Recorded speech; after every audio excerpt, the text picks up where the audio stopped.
My mom slapped me for kicking my spoiled sister out of my house on my birthday, in front of everyone. How dare you kick your sister out? This is the day I made a mistake by giving birth to you. I left there crying. She knew very little about her loved daughter. After a month, she called me in shock. Why didn't you tell me?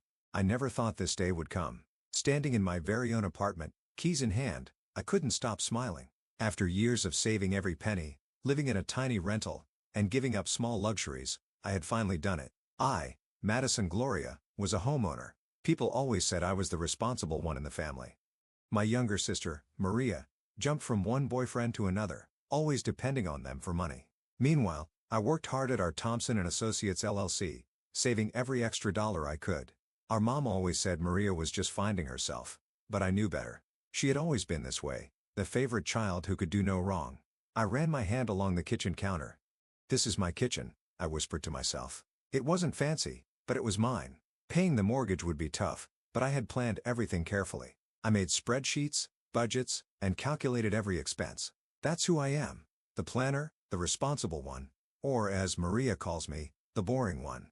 I decided to have a small housewarming party. Nothing big, just a few close friends from work and some old school friends. I even invited Mom and Maria, though I didn't expect much. Mom's response was the usual, "Oh, honey, I'm so busy with work this weekend. You know how it is." Maria didn't even reply. Typical. Janet from accounting was the first to arrive. "Madison, this place is amazing," she said, handing me a bottle of wine. "You actually did it." One by one, my friends arrived. Ryan and Olivia from high school brought a houseplant, and my coworker James showed up with a cheese plate. Soon, the apartment was filled with laughter and conversation, the kind that makes a place feel like home. To Madison, Ryan raised his glass later that night, proof that hard work and determination still pay off. Everyone cheered, and I felt tears in my eyes. These people, my chosen family, were here to celebrate with me. Mom and Maria's absence hurt a little, but I was used to it. They had always cared more about each other than me. 3 weeks after the party, on a quiet Friday afternoon, my doorbell rang. I wasn't expecting anyone. I was still in my old sweatpants, my hair tied up messily, doing some light cleaning around the apartment. When I opened the door, my heart skipped a beat. Mom and Maria stood there, both wearing the familiar looks I knew too well. "Well, aren't you going to invite us in?" Mom asked, pushing past me without waiting for an answer. Her designer purse swung on her arm as she made her way inside. Maria followed, wearing sunglasses indoors like some kind of celebrity. "I wasn't expecting you," I said, still standing by the open door. Mom was already in my kitchen, opening cupboards and drawers like she owned the place. "Madison, you haven't even started dinner. It's already 5 o'clock. "Mom, how could I start dinner when I didn't even know you were coming?" I sighed, closing the door and following her. "You could have called first." She waved her hand like it didn't matter, a gesture that always made me feel small. "You've always been hopeless with household chores," she said. "I tried to teach you, but you were always too busy with your nose and those accounting books." Meanwhile, Maria walked around my apartment like she was inspecting a house for sale. She ran her fingers along the walls, peeked into every room, and kept shaking her head like she was judging everything. "I'll make some tea," I said, trying to be polite even though they had just barged in. As I filled the kettle, Maria finally sat down at the kitchen table. She took off her sunglasses and gave me that look, the one she always had when she wanted something. "This is actually a nice place, Madison," she said in a voice that usually meant bad news was coming. "The location is perfect, right in the middle of everything." "Thanks," I replied carefully, setting out 3 mugs. Mom was still criticizing how I organized my kitchen, but I had learned to tune her out years ago. Maria ran her finger along the edge of the table. "I have some news," she said. "David and I broke up." She sighed dramatically. "He wanted me to start paying rent. Can you believe that?" After 7 months together, I bit my tongue and focused on pouring the tea. "So, anyway," Maria continued, "I had to move out of his place, obviously. And you know how expensive rent is these days?" She paused, letting that thought sink in. "I was thinking I could stay here with you for a few months." The mug in my hand froze halfway to the table. "Just for a little while," she added quickly. "For months, tops. Until I find a job and get back on my feet." "I don't think that's a good idea," I said. I set the mug down carefully. "I just moved in myself, and I really need my space." Mom's voice cut through the kitchen like a knife. "How dare you be so selfish? Your sister is going through a hard time. She has nowhere to go, no money, and here you are, sitting in your fancy new apartment all alone. And, you won't even help your own sister?" "Mom, Maria can stay with you," I said firmly, trying to keep my voice steady. "Your house has plenty of space." Maria groaned loudly before Mom could answer. Oh my God, Madison, have you seen where Mom lives? It's like a retirement village. Nothing but old people walking their dogs and going to bed at 8. It's a perfectly nice neighborhood. I started, but Maria wasn't finished. Your place is in the center of everything. She waved her hands toward the windows. There are clubs, bars, shops, places where I can actually meet people and make connections. How am I supposed to rebuild my life stuck in the suburbs? You're being incredibly selfish, Mom added. After everything we've done for you. They kept going, taking turns like a well-practiced team. When I refused, Maria would tear up and dab her eyes with a tissue. When that didn't work, Mom would launch into another speech about family loyalty. Back and forth they went like a tennis match. Then, Mom went for the final blow. Your father would be so disappointed in you, she said. He always taught you girls to look after each other. What would he think if he could see you now, turning your back on your own sister? That hit me hard. Dad had passed away 6 years ago, and Mom knew how to use his memory against me. I felt the fight drain out of me, like water down a bathtub. Fine, I heard myself say. The word tasted bitter in my mouth. For months. That's it. Maria's tears magically disappeared. Oh my God. Thank you. Thank you. Thank you. But there are conditions, I said, trying to sound firm. You have to find a job, save money, and move out in 4 months. I mean it. Of course. Of course. Maria jumped up and threw her arms around me. You're the best sister ever. I'll start job hunting tomorrow. I stood stiffly, not hugging her back. Mom looked pleased, like a chess player who had just won the game. The next evening, Maria showed up with 3 enormous suitcases and several shopping bags. I barely had time to process what I had agreed to before she was already pushing through the front door. So, where's my room? She asked, wheeling her suitcases down the hallway. She glanced around, then stopped at my bedroom door and peeked inside. This one's perfect. The view is amazing. That's my room, I said. You'll be staying in the guest bedroom, I said quickly. Or you can go back to Mom's. Maria pouted, but didn't argue. I watched as she wheeled her suitcases into the smaller room, her shoulders slumped in disappointment. That first night, I made us both pasta for dinner. Maria was still unpacking, complaining about the small closet space when I called her to the table. I figured it was best to set some rules right away. Okay. If we're going to live together, we need to have some boundaries, I said, watching her twirl spaghetti around her fork. First rule, no loud noise. I wake up early for work, and the walls here aren't that thick. Fine, fine, she said, taking a bite. This is really good, by the way. Second, we need to be careful with utilities. That means no long showers, I added, giving her a look. I still remembered Mom's crazy water bills when we were teenagers. And don't forget to turn off lights when you leave a room. Maria rolled her eyes. I'm not 12, Madison. I know how to flip a light switch. And most importantly, I continued, ignoring her comment, no guests without asking me first. This is my apartment, and I need to know who's coming and going. Maria put down her fork and looked me in the eye. I understand, Madison. Really? I know I haven't always been responsible, but I want to prove that I've changed. I'm going to find a job, save money, and be out of your hair before you know it. She actually seemed sincere, more than I'd seen in years. For the first time since this all started, I felt a tiny bit of hope. Maybe she really had grown up. Maybe this could work. The first week went surprisingly well. I left early for work, and Maria spent her mornings getting ready for job interviews, or so she said. She even started cooking dinner. Nothing fancy, but it was nice to come home to a warm meal and a clean kitchen. How was the interview today? I asked one evening over a pretty good chicken stir-fry she had made. Really good, she said excitedly, talking about some marketing firm downtown. They said they'd call me back next week. This became a routine. For about 3 weeks, I'd come home to dinner, a tidy apartment and Maria full of stories about different companies she had visited. I started to believe that maybe, just maybe, my sister had finally changed.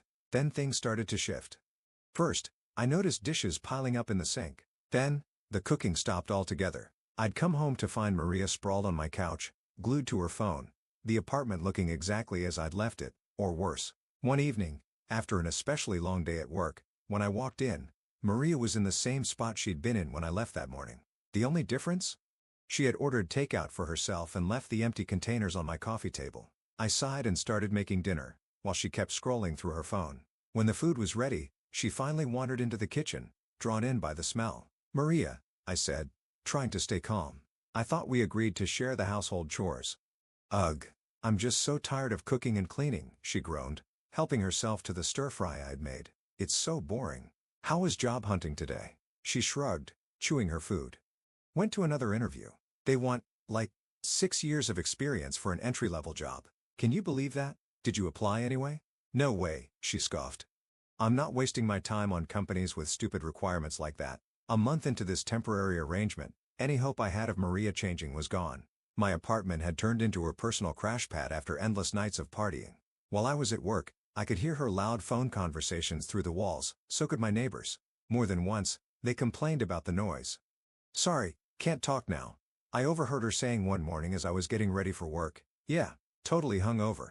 No, my sister's still here. Ugh. She's so uptight. That night, she stumbled in at 3 a.m., reeking of alcohol and cigarettes. I was awake, of course. How could I sleep with her banging around like a drunk elephant? The next morning, she dragged herself out of her room at noon, still in last night's clothes. Madison, she croaked, flopping onto the couch. I need you to go to the pharmacy. I'm dying. I need those hangover pills, you know, the ones with the electrolytes. There's water and Advil in the kitchen, I said, not even looking up. You're the worst, she whined. A good sister would help. I had finally had enough. That evening, I called Mom. Mom, you need to talk to Maria, I said as soon as she picked up. She's not even trying to find a job. She's out partying every night, sleeping all day. Oh, Madison, Mom interrupted with that same dismissive tone. You're making a big deal out of nothing. She just needs time to figure things out. You were always so serious at her age. You never knew how to have fun. Meanwhile, the apartment was getting worse by the day. Maria's room had turned into a disaster zone. Dirty dishes piling up, old food sitting around, and clothes thrown everywhere. It was disgusting. I didn't even want to look at Maria's room anymore. Clothes were thrown everywhere. Empty wine bottles rolled on the floor, and dirty coffee cups were hidden under piles of laundry. The few times I tried to clean, I found moldy mugs that had probably been sitting there for weeks. One evening, when she was actually home, I finally confronted her. Maria, this has to stop. You're not looking for a job. You're not helping around the house in your room. That set her off. She stormed into her room, slammed the door, and immediately started dialing her phone. 25 minutes later, my phone rang. It was Mom. Madison, she screeched before I could even say hello. How dare you harass your sister? She called me crying. Mom, you don't understand. No, you don't understand. She's trying her best and all you do is criticize her. I raised you better than this. The next 3 months dragged by. My utility bills had doubled because Maria took hour-long showers, left the lights on all day, and ran the AC full blast, even when she wasn't home. I was spending a fortune on groceries that she ate without ever contributing. The kitchen was always a mess unless I cleaned it myself. Meanwhile, Maria's social life was thriving. She came and went at all hours, always dressed up for the club, always meeting new friends. She helped herself to my food, my wine, my toiletries, anything she could get her hands on. But work, that was beneath her. Then came Monday. The sound of keys jangling and drunk giggling woke me from a dead sleep. I squinted at my clock, 4:15 a.m. Another one of Maria's late-night returns. But something was different this time. There were 3 voices. I threw on my robe and stepped into the hallway. What I saw stopped me in my tracks. Maria was barely standing, her makeup smeared, but she wasn't alone. A guy I had never seen before had his arm around her waist. He was tall, wearing a leather jacket despite the summer heat, and had that smug look I'd seen on too many of Maria's past boyfriends. Oh, hey, Madison, Maria slurred. This is Jeffrey. Isn't he hot? Jeffrey barely glanced at me before going back to kissing Maria's neck. Maria, I said sharply. What is he doing here? She grinned like she was about to tell me the best news ever. Jeffrey's gonna stay with us in my room, she announced. His roommate kicked him out. Can you believe it? It felt like someone had dumped a bucket of ice water on me. Absolutely not, I said. Oh, don't be such a buzzkill. Jeffrey finally spoke, his voice full of arrogance. Your sister said it wouldn't be a problem. Then they started making out again right in front of me. Jeffrey's hands started wandering in ways that made me want to bleach my eyes. Stop it, I snapped. Jeffrey, you need to leave. Now. Maria pulled away from him, her face annoyed. No way. He's staying with me. This is my apartment, I said, my voice rising even though I try to stay calm. You don't get to move in random guys without asking me first. You're such trash. Maria screamed, her face turning red. You've always been jealous of my relationships. That was it. The last bit of my patience was gone. Get out, I said, my voice deadly quiet. Both of you. Now. Maria stumbled slightly. You can't kick me out. I live here. No, you don't. I walked into her room, grabbed her suitcases from the closet, and threw them onto the bed. You were supposed to stay here temporarily. You were supposed to be looking for a job. You were supposed to be trying. I turned to face her. Now pack your things. For a moment, Maria just stared at me.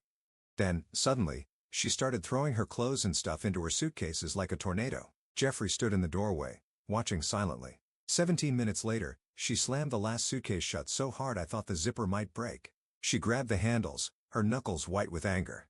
Fine. Keep your stupid apartment, she yelled, dragging her suitcases toward the door. You're a horrible sister. You've always been horrible. I hate you.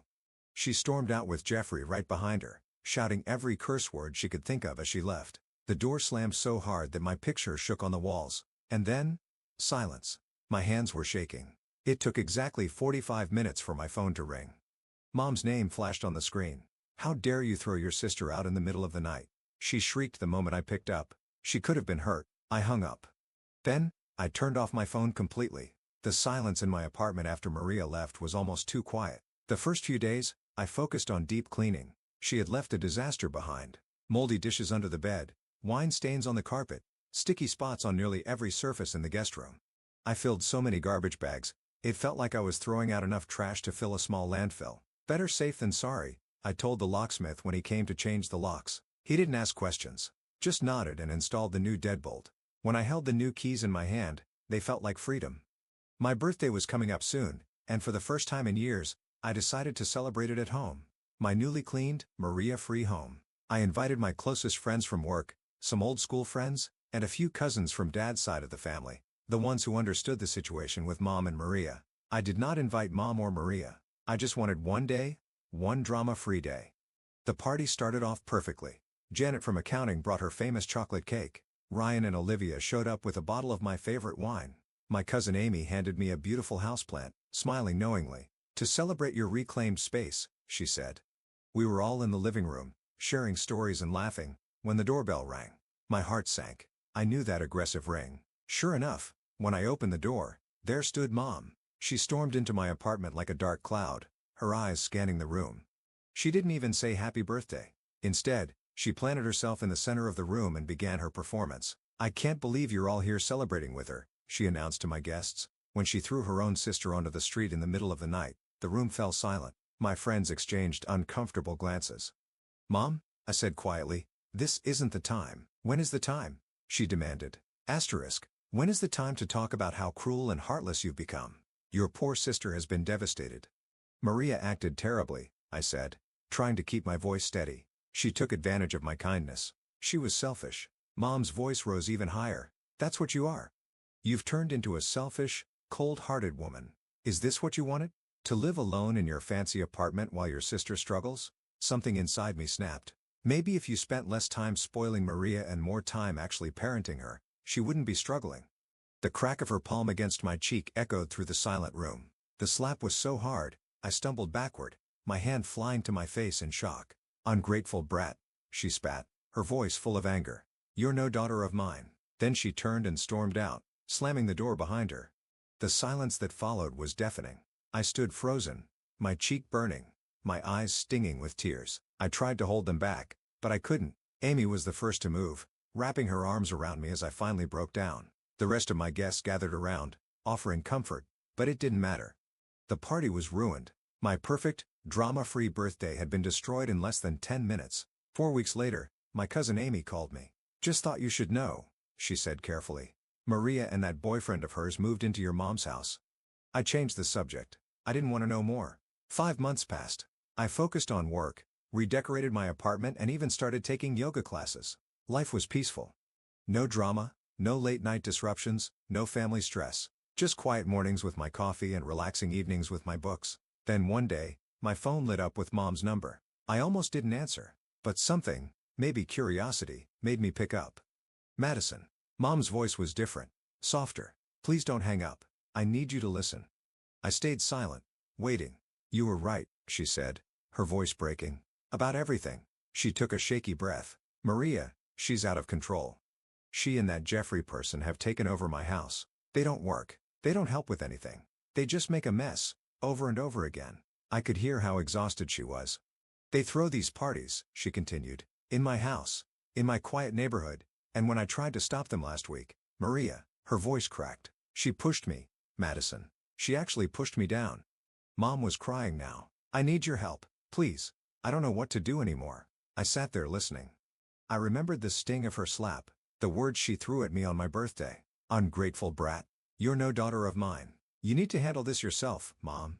I said quietly. Your golden daughter is your problem now. Then I hung up, and I blocked her number. But the updates still reached me through the family gossip chain. Amy called me regularly with news. Mom had filed an eviction lawsuit against Maria and Jeffrey. The house had turned into a war zone, daily screaming matches, loud enough for the whole neighborhood to hear. One night, the police even showed up after concerned neighbors reported a disturbance. Apparently, one of Maria and Jeffrey's wild parties got so out of hand that someone thought they heard fighting.